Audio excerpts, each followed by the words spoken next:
Well, in Congress, there's not a huge cohort of anti-war members, but people who have, I think, taken some important stands.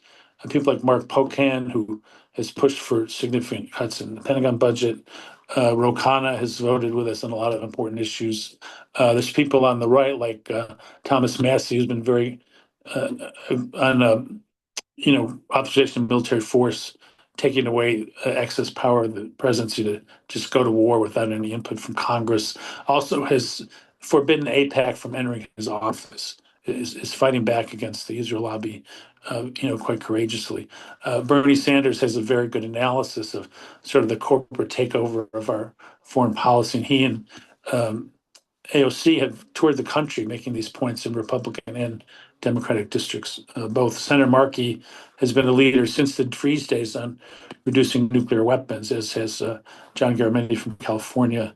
So there's some important, strong voices. Ilhan Omar, who's weathered the attack from the right and been reelected, and even a small number of members of Congress. They have a platform where they can get the word out. They can educate the public. But usually, what happens is once time to move something through Congress, you have to deal with the arms lobby, which is quite powerful. They have 1,000 lobbyists. They fund campaigns. They hire former government officials. If you're in Congress and your former chief of staff is working for Northrop Grumman, you're going to hear about it. And as my colleague, my co-author Ben Freeman said, a lot of these staffers in these Hill offices are quite young, and they have multiple issues and thousands of pages to read through.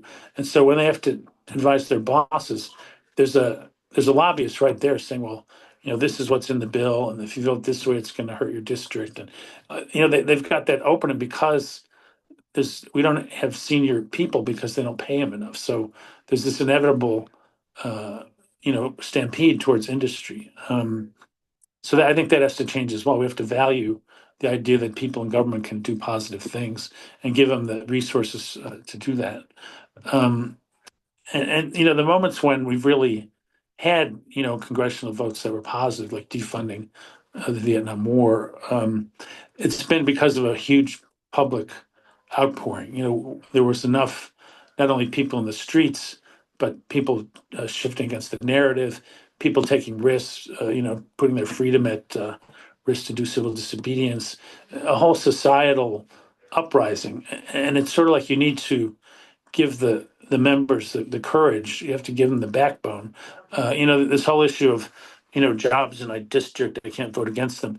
The only job a member cares about more than the jobs in their district is their own job.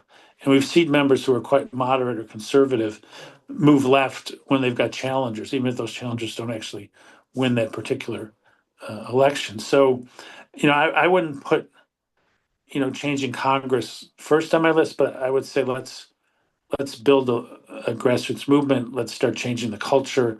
Let's use all the outlets we have in independent media and elsewhere to put out a different message, because the existing institutions are not going to do the job for us.